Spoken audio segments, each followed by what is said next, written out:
Assalamualaikum warahmatullahi wabarakatuh. Alhamdulillahirabbil alamin. Wassalatu wassalamu ala asyrafil anbiya wal mursalin wa ala alihi wa sahbihi ajmain. Jamaah yang kami hormati, kita bersyukur kehadirat Allah Subhanahu wa taala malam ini masih diberi kesempatan untuk melaksanakan bagian daripada amalan-amalan Ramadan. Kita bersyukur bisa bertemu dengan bulan Ramadan, dan kita tahu sejumlah sahabat-sahabat kita telah mendahului kita gak sempat bertemu dengan bulan Ramadan. Allahumma ighfir lahum warhamhum wa'afihim wa'fu anhum. Di antara sahabat-sahabat kita juga ada yang tidak bisa melaksanakan ibadah saum, tidak ke masjid karena dirawat di rumah sakit ataupun juga karena sakit. Rabbana ashfi anta syafi la shifa illa shifauka shifaan la yughadiru saqaman. Mudah-mudahan mereka semuanya segera diberi kesembuhan oleh Allah Subhanahu wa taala. Rasulullah sallallahu alaihi wasallam pernah menggambarkan bagaimana pentingnya atau unggulnya Ramadan. Beliau menyatakan, kalau saja kamu itu tahu tentang keistimewaan, kemuliaan Ramadan, pasti kamu itu ingin hidup itu di bulan Ramadan terus-terusan. Kamu gembira ketika ketemu dengan bulan Ramadan, dan kamu akan sedih karena kamu harus berpisah dengan bulan Ramadan. Karena sebagaimana kita ketahui, Allah yang telah memilih Ramadan ini sebagai bulan yang istimewa. Bukan pilihan kita, bahkan bukan pilihan Nabi. Allah yang telah memilih Ramadan sebagai saat melaksanakan ibadah saum, diangkatnya Nabi menjadi Rasul, turunnya Al-Quran, disediakannya malam, turunnya malaikat Jibril dan ratusan malaikat, malam yang lebih baik daripada 1000 bulan. Yang tidak kalah pentingnya adalah Allah menjanjikan setiap amal kebaikan yang dilakukan pada bulan Ramadan mendapat pahala lebih besar dibandingkan dengan amal kebajikan yang sama yang dilakukan pada bulan selain Ramadan. Ibadah sunat dilakukan di bulan Ramadan mendapat pahala seperti ibadah wajib di bulan Ramadan, dan ibadah wajib yang dilakukan di bulan Ramadan mendapat pahala 70 kali lipat dibandingkan dengan ibadah wajib yang sama yang dilakukan pada bulan selain Ramadan. Para ulama mencoba menginventarisir nama-nama Ramadan untuk menunjukkan keistimewaan dari bulan Ramadan. Tidak kurang dari 60 nama. Di antaranya adalah Syahrul Syam, bulan puasa; Syahrul Quran, bulan Al-Quran; Syahrul Tilawah, bulan bacaan Al-Quran; Syahrul Najah, bulan keselamatan; Syahrul Jud, bulan kedermawanan; Syahrul Rahmah, bulan kasih sayang; Syahrul Barakah, bulan yang syarat dengan keberkahan; Syahrul Maghfirah, bulan ampunan, dan sejumlah nama-nama lain. 10 hari terakhir seperti yang sekarang kita alami adalah mestinya merupakan puncak dari segala ketaqarruban kita kepada Allah Subhanahu wa taala. 10 hari terakhir harus menjadi klimaks dari segala macam taqarrub kita kepada Allah Subhanahu wa taala. Ketika sahabat Abu Umamah, seorang sahabat Nabi yang datang dari tempat jauh, bertanya kepada Nabi, "Ya Rasulullah, murni bi amalin yudkhilunil jannah." Tunjukkan kepada saya amal apa sebetulnya yang bisa menjamin diri saya ini masuk surga. Nabi menjawab, "Alaika bis-shaum fa innahu la idalah." Lakukan olehmu saum, enggak ada ibadah yang sebanding dengan saum itu. 3 kali sahabat Abu Umamah bertanya dengan pertanyaan yang sama. Mungkin beliau merasa ragu-ragu, kenapa cuma dengan saum aja bisa didapatkan surga? Tapi Nabi tetap menjawab dengan jawaban yang sama. Alaika bis-shaum fa innahu la idah. Saum kamu. Gak ada amal yang senilai dengan saum. Tentunya adalah saum yang berkualitas. Kalau kita mencoba mengelompokkan orang saum, mungkin ada yang saum tapi tidak sah saumnya karena tidak mengikuti peraturan, karena punya pemahaman merokok tidak membatalkan, toh tidak dimakan, cuma diisap. Mungkin juga sah secara fikih tapi tidak dapat pahala karena dia laksanakan saum ingin dapat penghargaan, pujian dari orang lain, riya. Mungkin juga dia melaksanakan saum sah secara hukum, mungkin juga dapat pahala atau punya hak dapat pahala, akan tetapi tidak punya dampak apa-apa. Yaitu saum hanya sekadar berhenti makan dan minum. Tetapi saum tidak bisa difungsikan sebagai junnah perisai yang bisa menghentikan semua kegiatan, semua ujaran-ujaran, semua sikap yang tidak sesuai dengan ajaran-ajaran agama.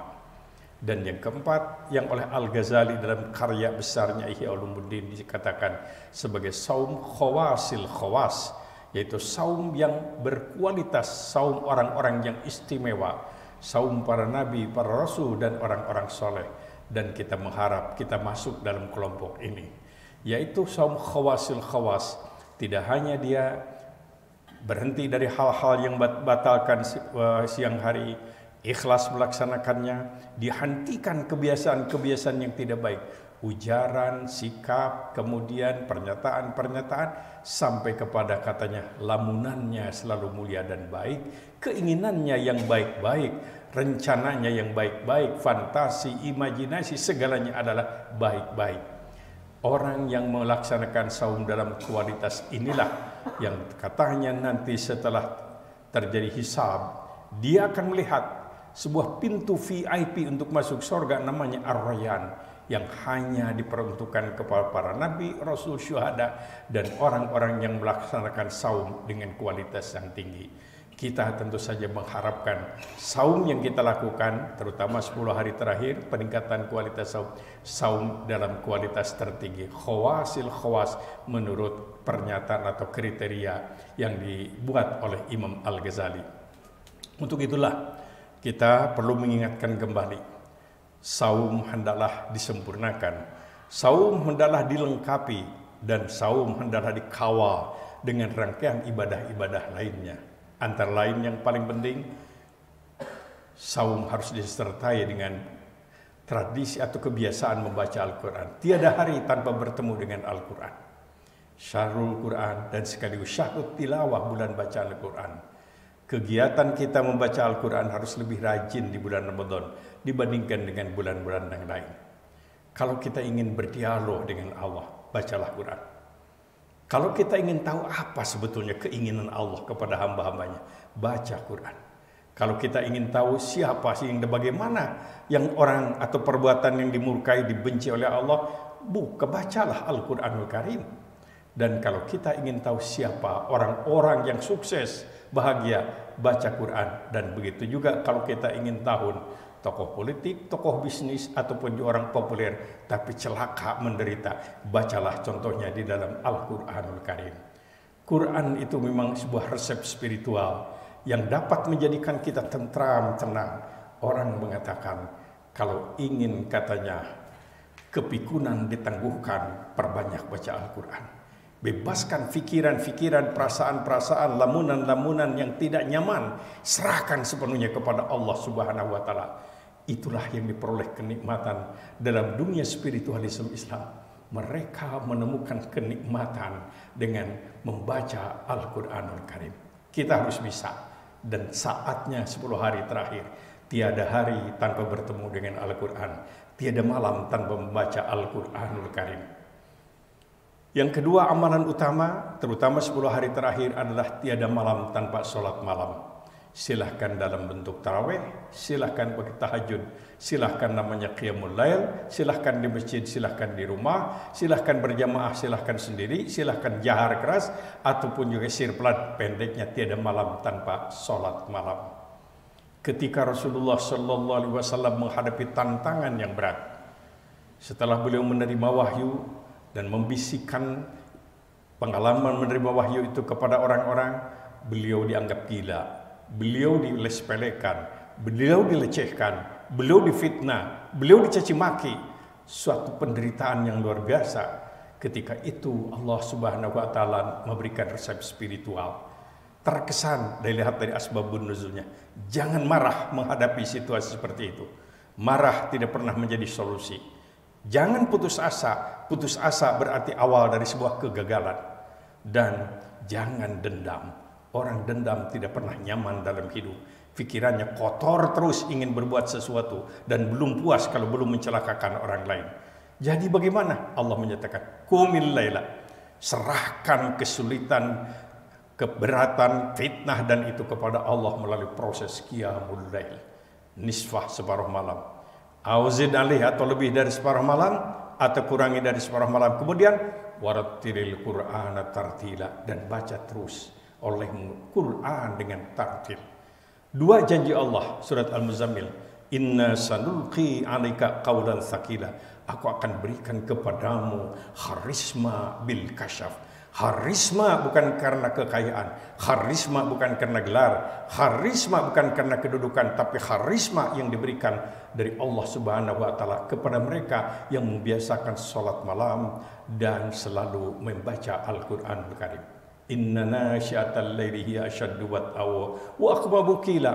Tangguh kamu menghadapi tantangan. Kunci kenikmatan hidup itu kalau kita mampu tangguh menghadapi berbagai macam kesulitan. Ketidaktangguhan adalah awal dari kegelisahan dan ketidaknyamanan di dalam hidup. Kata sahabat Ibnu Abbas, Rasul terus memelihara sholat malam. 23 tahun hampir tiada malam tanpa sholat malam. Beliau lakukan itu. Setelah 10 tahun perintah sholat malam, baru datang perintah dalam Isra Mi'raj sholat yang 5 waktu. Beliau lakukan sholat fardu dan beliau lakukan sholat malam itu, sholat malam. Para sahabat melakukannya, istri beliau melakukan, semuanya terkesan sholat malam seperti wajib karena tidak ada yang meninggalkannya. Maka turunlah wahyu dari Allah Subhanahu wa taala yang tercantum Madaniyah di Madinah, yaitu Al-Isra ayat 78, 79 dan 80. 78 adalah melestarikan kewajiban salat fardu yang 5 waktu. Aqimis shalah liduluki syams ila ghasaqil laili wa qur'anal fajr. Lakukan terus salat yang 5 waktu. Dan 79 adalah fatahajjad bihi nafilatan. Lakukan tahajud salat malam. Nafilatan, sunat, tidak wajib. Tapi kalau kamu lakukan salat tahajud, Allah akan memberikan maqamam mahmuda, posisi yang terpuji. Allah tidak menyebutkan di akhirat, artinya di dunia dan di akhirat, maqam yang terpuji. Doanya ayat 80 adalah Rabbi adkhilni mudkhala sidqin wa akhrijni mukhraja sidqin waj'alni min ladunka sultanan nasira. Tuhan, masukkan aku kepada posisi yang baru dengan cara yang baik dan turunkan aku dari posisi yang lain dengan cara yang baik. Naik dengan terhormat, turun pun dengan terhormat, tidak naik karena difitnah dan tidak turun juga karena celaka. Tetapi semuanya dengan terhormat, dan berilah aku sultan, kekuasaan atau penguasa yang bisa menolong aku. Rasulullah Shallallahu Alaihi Wasallam kemudian juga melestarikan jenis ibadah yang dibiasakan oleh Nabi David dan Nabi Sulaiman Solomon, dua nabi yang sempat menjadi penguasa dunia dan sukses. Amalan Nabi Dawud yang diabadikan, yang dilestarikan oleh Rasulullah menjadi amalan sunnah umat Islam, yaitu satu saumu Dawud. Saum Dawud, yaitu sehari saum dan sehari tidak, sebagai sebuah solusi ketika seorang sahabat meminta kepada Nabi supaya diberi izin ingin saum terus-terusan. Nabi melarang. Sahabat itu memaksa, saya sehat ya Rasulullah, istri saya ridho, tolong diizinkan, saya ingin saum terus-terusan. Kata Nabi, lakukan olehmu saumu Dawud, pahalanya sama dengan saum setiap hari. Maka jadilah syariat, kalau ingin saum terus-terusan dengan melakukan saum Dawud. Tidak boleh wisol tiap hari saum terus-terusan, malah menjadi tidak baik. Dan yang kedua adalah salatu Dawud, tidur separuh malam, bangun sepertiga malam, dan tidur lagi seperenam malam, dilakukan oleh para sahabat. Dan ini biasanya menjadikan amalan wirid rutin dari gerakan spiritualisme Islam. Boleh setuju, boleh tidak, tapi salat malam adalah memang diperintahkan oleh Quran, dan itulah amalan orang-orang yang soleh. Silahkan baca ulama-ulama yang berprestasi, yang dalam waktu kurang dari belum 10 tahun sudah hafal Quran, yang dalam usia 40 tahun sudah melahirkan karya-karya akademik yang sekarang masih dibaca sudah 14 abad. Mereka adalah orang-orang pengamal salat malam.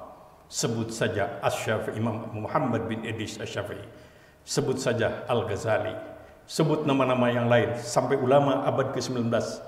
Rata-rata yang punya prestasi-prestasi akademik monumental adalah pengamal sholat malam, maqamam mahmuda. Oleh karena itulah, ketika Rasulullah Shallallahu Alaihi Wasallam memberikan pesan moral kepada sebuah keluarga yang menghadapi konflik, menghadapi masalah, ujian tak henti-henti, Nabi menyatakan resepnya, bangunkan istrimu di penghujung malam dengan penuh kasih sayang. Bangunkan suamimu di penghujung malam dengan penuh kasih sayang. Fayaquman, suami istri bangun salat malam. Wa yazkuranillah, suami istri berserah diri, pasrah kepada Allah Subhanahu wa taala. Allah yang menjawab, aku malu kalau aku tidak memenuhi keinginan mereka. Aku malu kalau aku tidak mengabulkan munajat mereka. Salat malam adalah dahsyat. Jarak yang paling dekat antara aku dan hambaku adalah di penghujung malam. Salat malam ini harus menjadi amalan kita. Salat malam juga memberikan sebuah resep spiritual yang luar biasa. Bisa menjadi obat, bisa menenangkan pikiran, bisa menenangkan hati, dan tidak kalah pentingnya adalah selalu dikawal oleh Allah Subhanahu wa taala dalam segala sikap kita. Allah sangat mencintai hamba-hambanya yang senantiasa memelihara kebiasaan sholat malam. Dan yang tidak kalah pentingnya, 10 hari terakhir harus kita lengkapi juga dengan amalan yang dikatakan sebagai syahrul jud.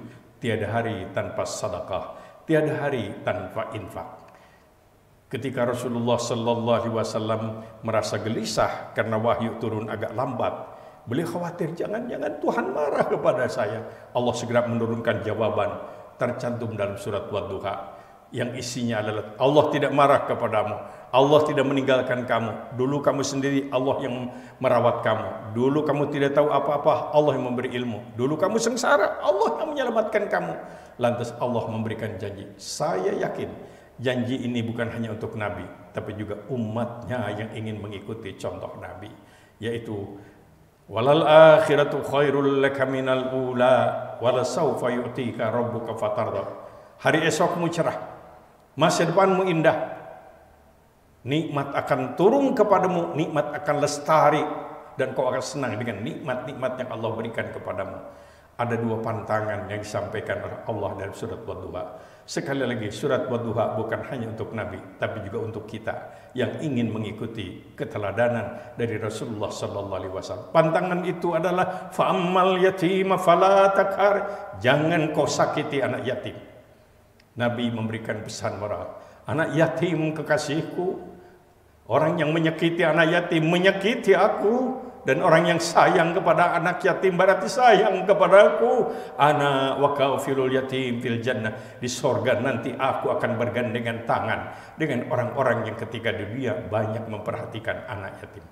Amalan Ramadan adalah ada sentuhan bantuan untuk anak-anak yatim. Yang kedua, wa ammasaila fala tanhar, jangan sekali-kali kau usir orang yang minta-minta. Orang minta-minta datang membawa rezeki, ketika pulang dia menghapuskan dosa dan kesalahan. Inilah tantangan dampak dari pandemi. Yang minta-minta tambah banyak, yang miskin bertambah, yang kehilangan pekerjaan bertambah. Ini adalah peluang amal bagi kita yang Allah Subhanahu wa taala diberikan kelebihan rezeki. Ini adalah peluang. Oleh karena itu benar bahwa COVID-19 atau virus corona sekarang ini adalah selain mungkin teguran karena kita banyak khilaf dan banyak salah, atau kita bodoh sampai nggak memiliki kemampuan ilmu tentang itu, dan yang kedua adalah jangan-jangan ini adalah merupakan teguran dari Allah Subhanahu wa taala kepada kita, atau ujian dari Allah Subhanahu wa taala. Bisa sabar apa enggak? Apakah kalau sudah banyak yang miskin kamu ada perhatian atau tidak? Mari kita posisikan kita sedang diuji oleh Allah Subhanahu wa taala, supaya kita jangan ada perasaan karena pandemi yang terus-menerus itu ada perasaan Allah zalim kepada kita. Allah kejam kepada kita. Wa na'udzubillahi min dzalik. Allah tidak mungkin zalim. Allah sayang, tetapi kita yang belum mampu menangkap kesayangan Allah Subhanahu wa taala, dan kita harus mampu menangkapnya di 10 hari terakhir itu. Orang sering mengemasnya dengan kata-kata mendapat Lailatul Qadar, yaitu mendapatkan sebuah kepuasan spiritual dalam taqarrub kita kepada Allah Subhanahu wa taala, sehingga kita dapat merasakan satu kehidupan beragama yang paling nikmat, yaitu ketika menyembah Allah kita merasa seolah-olah hadir dan melihat Allah hadir di depan kita. Ketika kita berada dimanapun, kita selalu yakin Allah melihat kita. Ketika orang lain berbuat tidak baik kepada kita, tidak mau membalas dengan balasan yang tidak baik, tapi kita ingin memiliki semangat fastabiqul khair, semangat kompetitif. Dia tidak baik, saya harus baik. Dia kasar, saya harus tidak kasar. Dia berdosa, saya harus bisa memaafkan. Semangat inilah yang harus tumbuh dalam diri kita untuk memperoleh yang disebut target dari ibadah saum Al-Baqarah 183, la'allakum tattaqun, untuk mencapai target menjadi manusia takwa. Saum yang berhasil, yang membuahkan perubahan menjadi orang-orang yang takwa, yang indikatornya adalah iman yang mantap, sholat yang berkualitas, selalu siap berbagi, wa mimma razaqnahum yunfikun, dan punya karakter al-kaziminal ghaidh, memiliki kemampuan dalam pengendalian emosi kemarahan. Pengendalian emosi kemarahan. Ketika seorang sahabat bertanya, bagaimana ini mencapai satu kualitas kehidupan yang baik? Nabi menyatakan, la taghdab, jangan marah kamu. Laksanakan aja pesanku. Jangan marah, baru kamu mulia di hadapan Allah. Jangan menjadi pemarah. Al-afina anin nas, selalu berjiwa besar, tidak pernah dendam, memaafkan orang lain. Al-mufuna bi ahdihim idza ahadu, konsisten memenuhi janji karena yakin menyalahi janji itu sepertiga kemunafikan. As-sabirina fil ba'sa'i wad-dharra wa hinal ba's, tangguh menghadapi kesulitan, kepahitan dan penderitaan. Dan kemudian idza fa'alu fahishatan aw dzalamu anfusahum, kalau terlanjur berbuat salah dan khilaf, ia sportif, saya salah, saya hilaf, saya bodoh, saya meminta maaf kepada Anda, saya mohon ampun kepada Allah. Walam yusirru ala ma falu, tidak pernah bangga dengan dosa, tidak pernah mendemonstrasikan dosa, tidak pernah mempertontonkan dosa. Dalam dirinya ada perasaan al-haya, malu kalau berbuat dosa, malu kepada Allah Subhanahu wa taala. Mudah-mudahan Allah Subhanahu wa taala membimbing kita 10 hari terakhir Ramadan ini merupakan puncak dan klimaks dari taqarrub kita kepada Allah Subhanahu wa taala. Wassalamualaikum warahmatullahi wabarakatuh.